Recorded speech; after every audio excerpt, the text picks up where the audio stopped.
everybody, welcome to Rain and Pours. I'm Mitch and this video is all about Floetrol, more specifically Australian Floetrol and what all the hype is about it in the fluid art community at the moment.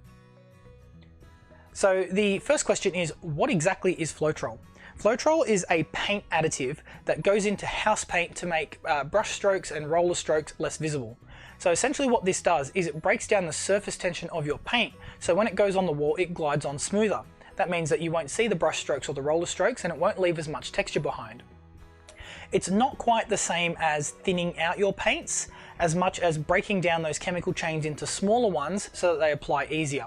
When there's a longer chemical chain, that's when you start to get lumps and clumps and your paint dries quicker.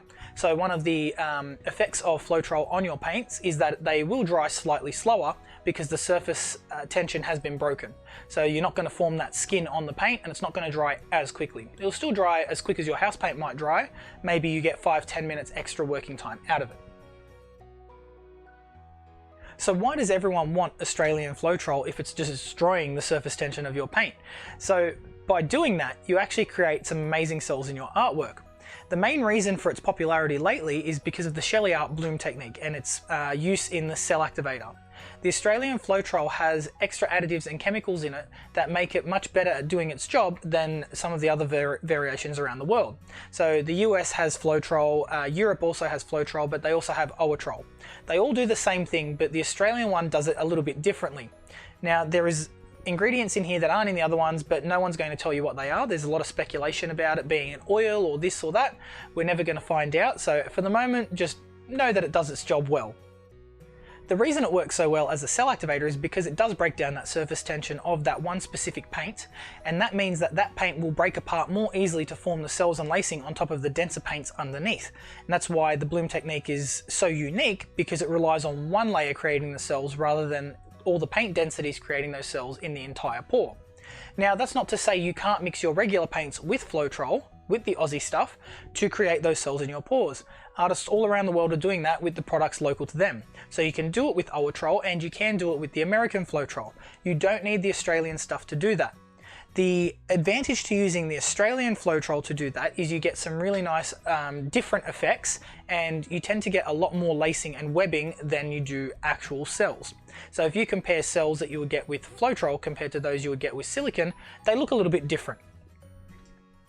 Now in saying that, you don't need Australian Floetrol unless you're doing the Bloom technique. It is a crucial ingredient and it's the one ingredient that we say is not variable because of its ability to make those cells on top.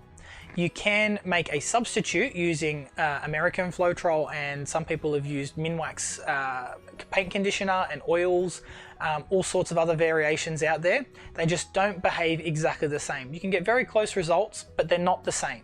So you're more than welcome to do that, you're more than welcome to experiment with that, but it is just cheaper and easier to order Australian Floetrol.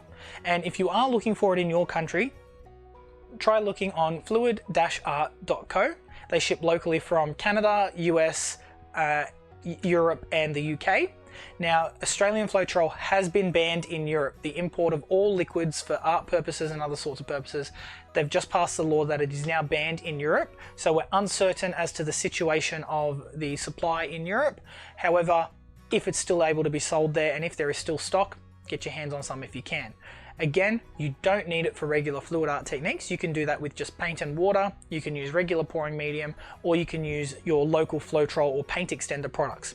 So as I said, this can be found in different forms all around the world. You just need to look for a paint extender. So I know Zinsser has one. There is one, it starts with M. I can't quite remember what it is. That one's found in Europe. It could even be M1. And there's Floetrol in the US and Canada. You can get the same thing. It comes in a white lid bottle or a orange lid bottle. Now, why would we advocate against using Australian Floetrol as a pouring medium by itself? The simple answer is because it's not one. It's not designed to be a pouring medium, and it does not have the acrylic binders required to hold on to the paint and the pigment like an acrylic made pouring medium would be. So if you tried to add, say for example, pigments straight to this, they may not hold on the surface of your painting. They may look like they're dry there, but chances are if you try to wash your painting or wipe it over with an alcohol wipe, those pigments are going to come straight up because there's nothing to bind it to your surface.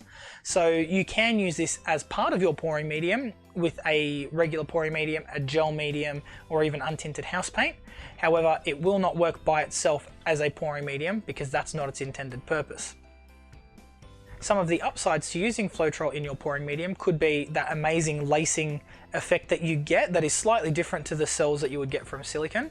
However, I tried using this for a Dutch pour and the results were definitely not what I expected. It was so thin and there was just so much lacing everywhere. It didn't look like a traditional Dutch pour.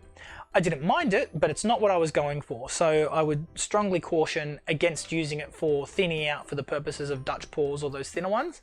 However, a couple of drops in your pouring medium can create some interesting effects if you just add them to one color. The downside to using this is because it does destroy the surface tension of your paints, it can be difficult to control which layers are causing the cells and where they are forming. So if that's something that you really like to control in terms of your paint density and knowing the pigment load of your paints, I wouldn't advise using the Floetrol by itself in any of your pouring mediums. Just make it up with paint and water. You can use the glue, the PVA glue, all that sort of stuff as well. The last and final disadvantage to using Australian Floetrol in your pours, especially if you're international, is the price and the shipping. So there are several companies now that sell this, and you can get the 1 litre bottles from fluid-art.co. They've taken care of all the taxes, the imports, the paperwork. They've done everything for you. I've seen multiple people say that they've tried ordering it from here in Australia and it gets turned around at customs after 2 or 3 months in transit. Or they've received their bottles and the boxes exploded and there's Floetrol everywhere. Some other companies just don't care about their customers and they don't care whether the product reaches you intact. Fluid-Art does, and that's why they ship and stock locally in the 5 locations that they ship from. So 1, you don't have to wait for it, and 2, the price is always going to be the same. So if you're looking for a reliable supplier, Fluid-Art is the place to get your Australian Floetrol. Hope this video has been really informative for you about what Floetrol is and its purpose in what we use it for in paint pouring now, and that you understand that it's not a pouring medium by itself, but it can definitely be an addition to your regular pouring medium. I'm Mitch, and as usual, if you like what I'm doing here, don't forget to like and subscribe, and I'll see you next time. Bye guys.